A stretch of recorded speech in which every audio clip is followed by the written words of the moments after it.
Olá, o Trajetória já está no ar. Hoje nós seguimos nossa série homenageando os 250 anos do Legislativo, conversando com ex-presidentes da Casa. Nossa convidada é a primeira mulher a presidir a Câmara, Margarete Moraes, que já está aqui conosco. Margarete, seja muito bem-vinda, tudo bem? Tudo bem, Vanessa. Para mim também é uma alegria sempre voltar aqui nessa casa e, sobretudo, conversar contigo. Margarete, hoje é o nosso dia de homenagear a Casa, pelos 250 anos de história, uma história da qual a senhora fez parte, Margarete? Primeira mulher que presidiu aqui a Casa. Como que foi essa experiência? Foi em 2004, Em 2004 eu entrei em março de 2003. Em 2004 eu presidi essa casa. Na verdade, eu já tinha alguma experiência em liderança, assim, desde que eu era professora, eu era eleita representante da escola junto ao sindicato, o CEPERS. Depois, quando havia eleições para diretores, também fui eleita e me colocaram como vice. Depois trabalhei na Secretaria Municipal da Cultura em Porto Alegre, com o Pila Vares. Ele me convidou para ser coordenadora de artes e quando ele saiu, que ele quis sair, ele me indicou ao prefeito Tarso Genro, e o Tarso Genro já tinha me falado também para ser a secretária municipal da Cultura. Então já tinha alguma maneira de trabalhar assim, com as outras pessoas, com democracia, ouvindo os outros, tendo objetivos comuns. Então, quando eu vim para cá, eu vim em 2003, no fim do ano, eu fui eleita pela primeira vez uma mulher presidenta da Câmara Municipal de Porto Alegre. Logo, o prefeito João Verli foi no Fórum Social Mundial da Índia, uma viagem que durou 11 dias, ou 9 dias, 9 dias, bastante, e eu fiquei na prefeitura como prefeita, inaugurando obras. Evidente que era época de férias, mas trabalhando na prefeitura e conhecendo melhor a cidade, o orçamento participativo, algumas regiões que eu não conhecia ainda nas vilas, tudo isso aconteceu. Então, foi uma experiência muito rica, que eu aprendi muito.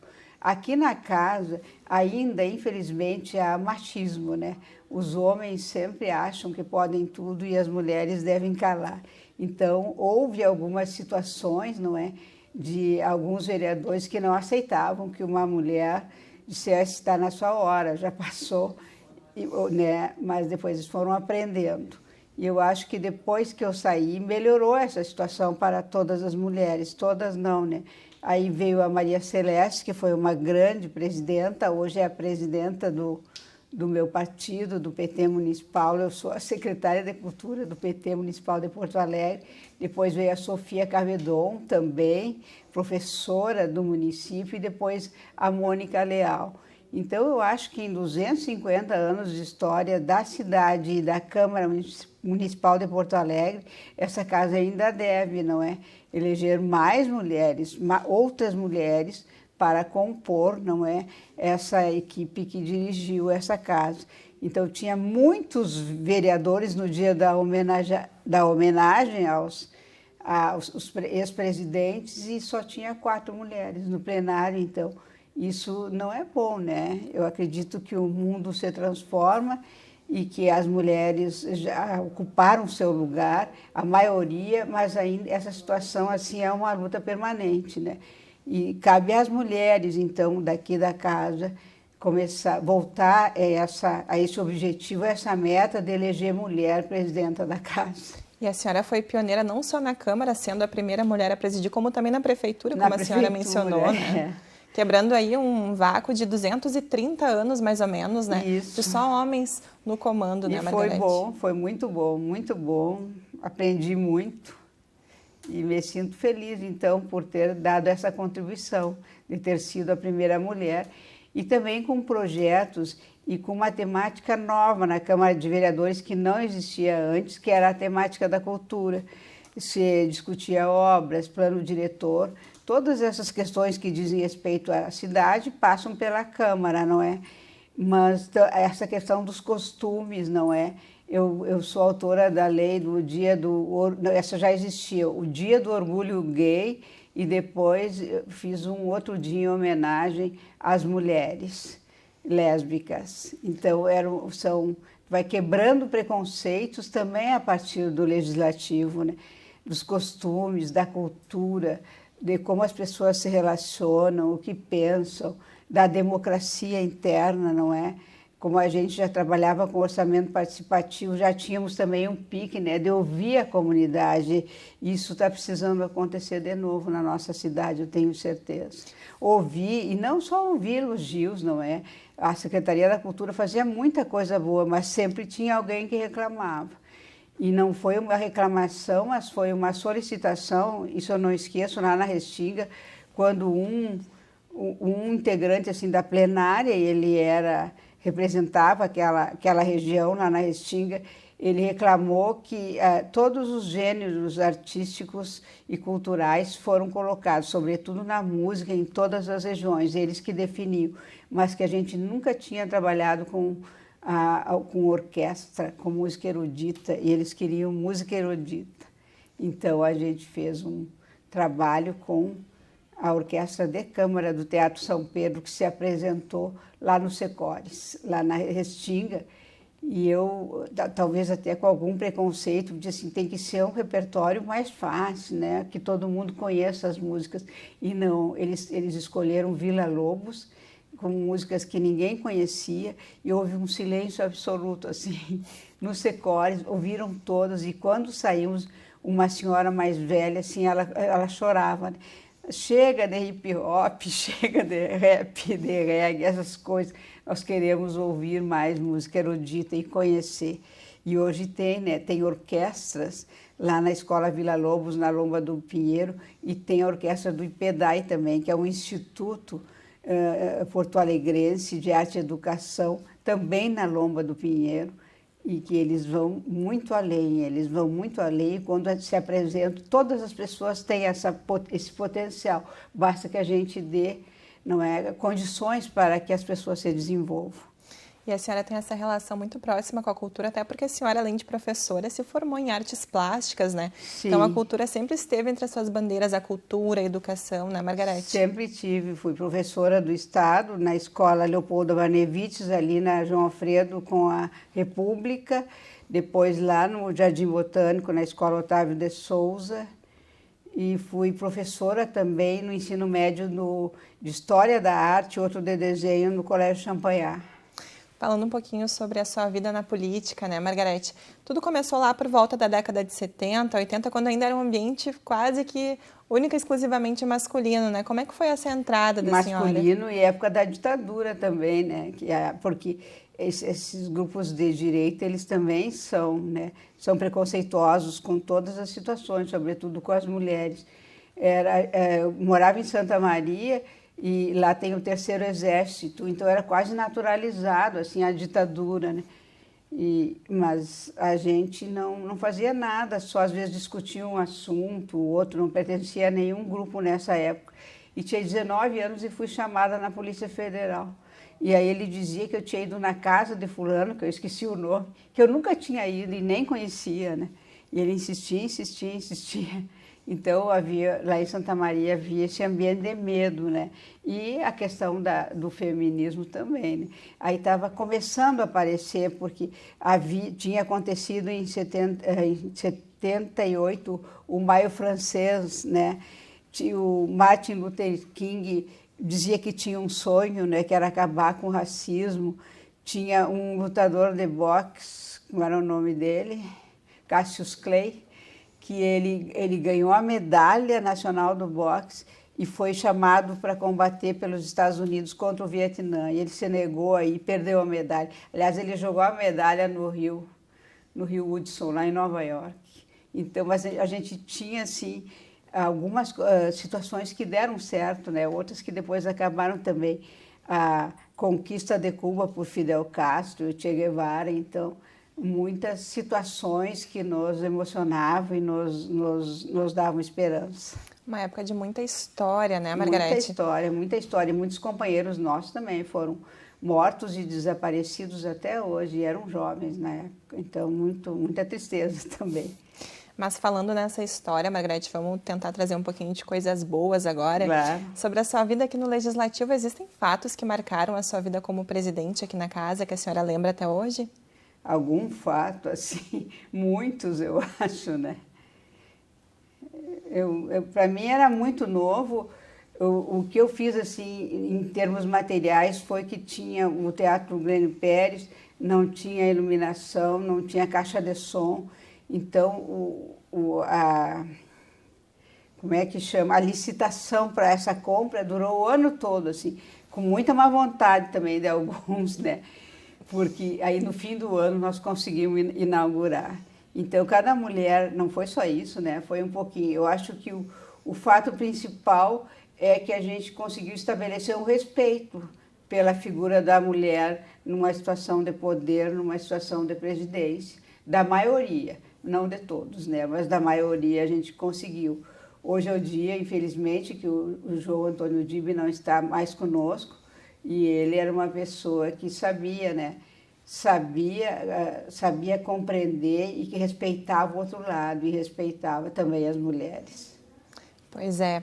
E nessa história de mulheres e tudo mais, foram muitos desafios, né, que a senhora teve que enfrentar, principalmente por ser a primeira, por ser a pioneira.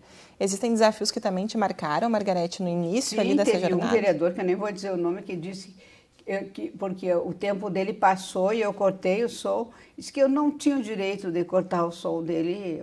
Eu sigo o regimento, né, e será cortado sempre, mas ficou enlouquecido. E mais um outro também, que daí o vice-presidente Eloy Guimarães chamou ele para fora e conversou, porque era muito difícil para os homens, não é, acatarem uma ordem de alguma mulher, mesmo que fosse uma ordem que estava dentro do regimento, porque é a obrigação do presidente ou da presidenta fazer cumprir o regimento, né? É uma obrigação legal e regimental. Foram 250 anos já e recentemente, há cerca de 20 anos atrás, que a senhora inaugurou essa época das mulheres aqui. O que a senhora percebe que avançou de lá para cá nesse sentido, Margarete? Eu acho que tem muito mais mulheres na política hoje, inclusive aqui nessa casa, né? Quando eu vejo, eu me surpreendo. Eu nem conheço as mulheres, não importa o partido, mas tem muitas mulheres hoje. E também o que avançou, a questão dos negros e das negras, que era também uma pauta minha, sempre foi. Eu dizia na época que, independendo da cor da pele, do local de moradia, da idade, se é jovem, se é velho, da condição social, não é? Todas as pessoas têm direito a tudo que é possível na nossa humanidade, têm direito à arte, têm direito à cultura, que arte e cultura não são questões assim de segunda categoria, são questões de primeira categoria, não é? Poder ir ao teatro, poder ir ao cinema e também poder se expressar, porque todas as pessoas são criativas e cabe aos governos, ao governo, ao executivo, oferecer os meios. Então, oferecer uma oficina de artes, uma oficina de teatro, uma oficina de violão, conforme a demanda de determinada comunidade. Isso aconteceu em Porto Alegre há 20 anos, né? E pode acontecer de novo, sempre que a população quiser. Margarete, a gente sabe que a Câmara é um ambiente plural, né? São 36 vereadores, 36 visões, opiniões diferentes, e cabe ao presidente do Legislativo manter a harmonia, né? E representar o Executivo. Para a senhora, sendo mulher, que já é um desafio, como foi também esse desafio de conduzir os trabalhos aqui na casa? Nós tínhamos reunião com a mesa diretora, né? Que daí lá a gente estabelecia o que seria colocado em votação.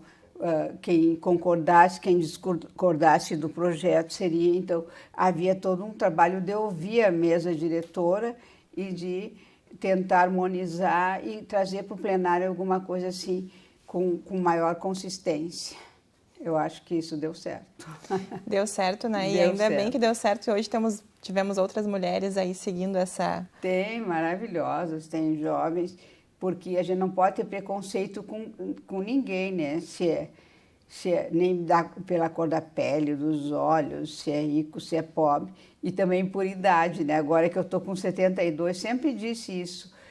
Não importa se é jovem, se é uma criança, se é velho, todas as pessoas merecem, não é? Merecem respeito e merecem condições de possibilidade da pessoa se realizar, de ser feliz, né? Ser feliz eu acho que é um direito também. que todo mundo te ouça, principalmente nessa fala, né, Margarete? Margarete, mas o que a senhora acredita que ainda falta, principalmente para a Câmara avançar? Olhando assim com essa visão muito mais ampla de quem já presidiu aqui o Legislativo. De quem já presidiu, mas eu não tenho participado muito. Eu tenho vindo aqui, as pessoas me perguntam se eu estou trabalhando aqui. Eu venho de vez em quando porque eu apoio o vereador Carlos Comaceto, não sou da equipe dele, não recebo nada pela Câmara. E não sei, eu acho, eu não vejo muita atenção assim ali no plenário, né? É muita conversa, muito desleixo de alguns. E a senhora mesmo não estando ocupando um cargo, né, político, continua na política, né? Porque é importante que a sociedade participe desse movimento. Sim, a política é que dá os rumos para a humanidade. Eu sou do PT, sou filiada desde o início, e a Maria Celeste, que foi vereadora também, ela me convidou para ser a secretária municipal de cultura do PT. Então, eu pertenço à executiva e a gente trabalha com cultura dentro do PT. É difícil, né? Porque falta recurso, mas a gente consegue fazer alguma coisa. Margarete, para a senhora que já foi vereadora, já foi presidente, já foi prefeita, por mais que interina, como é que a senhora observa a importância dessa construção entre os poderes legislativo e o executivo? Executivo e legislativo. O diálogo entre vereadores e prefeito, né? Cada um tem a sua função, não é? O executivo governa e a Câmara é um momento de fiscalização do executivo e de proposta também de novas ideias, de novos projetos. Na Câmara vêm as pessoas, existem as comissões específicas da cultura, da educação, da habitação, do plano diretor, etc. E os vereadores, cada um com seus princípios, com suas ideias, não é? Tentam fazer valer as suas ideias, quem tem maioria ganha.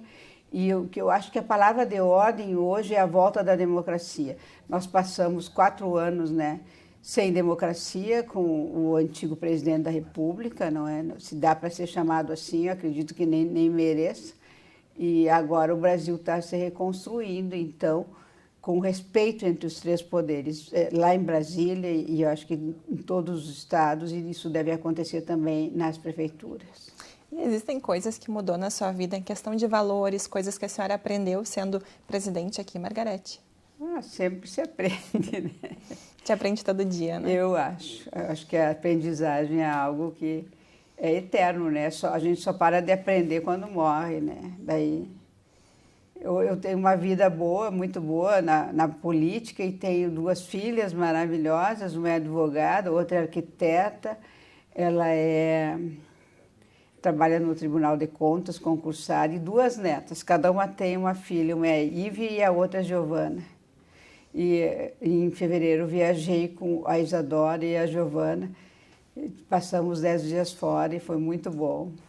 E elas têm essa consciência política do quanto é importante esse processo na vida do cidadão, na vida da sociedade, Margarete? Sim, elas foram acostumadas desde jovens.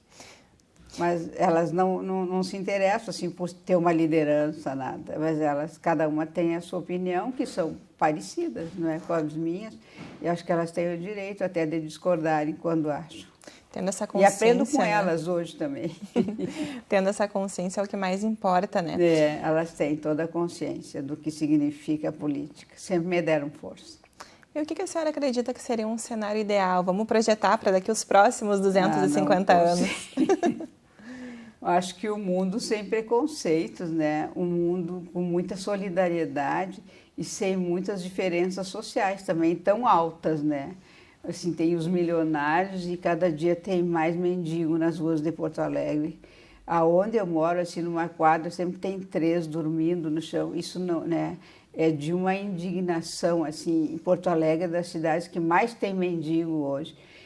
Sempre existiram os abrigos, né, da antiga FASC.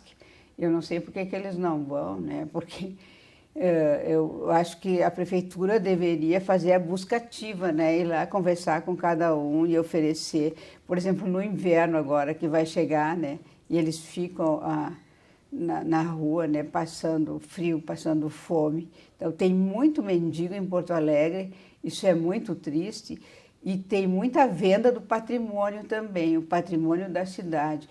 as águas são inegociáveis para mim. Então, eu acho que é um erro muito grande do prefeito Sebastião Melo insistir na venda do DEMAI. Então, vai ser uma cidade privatizada. Essas experiências em privatizações não dão certo, inclusive na CE, né, que já aconteceu. Eu nunca vi tantos fios na cidade, né, uma coisa horrível. Lá onde eu moro, na Praça Júlio, ali perto da Independência e da Ramiro, já pegou fogo 2, 3 vezes nos fios, assim, uma coisa horrível.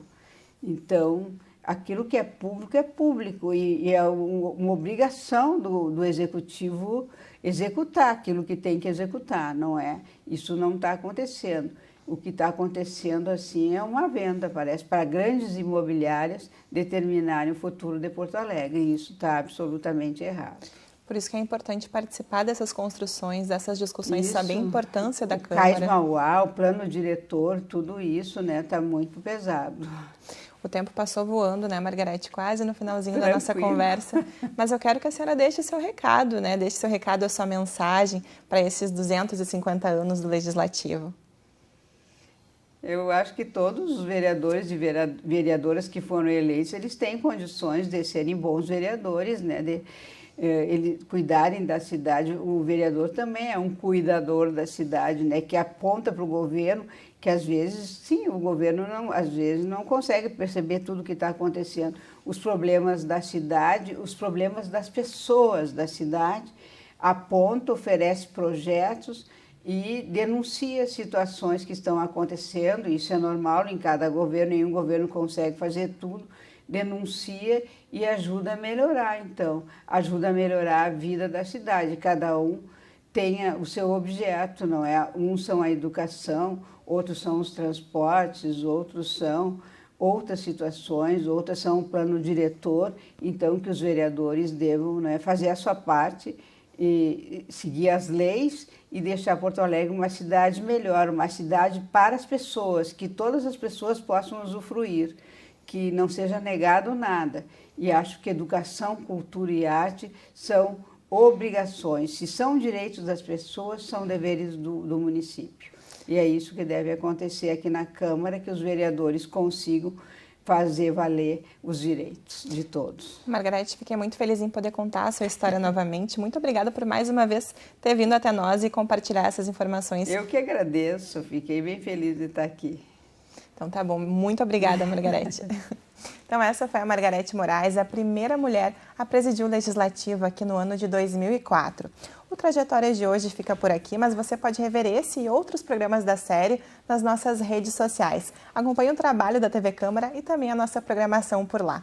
Muito obrigada pela sua companhia e até a próxima.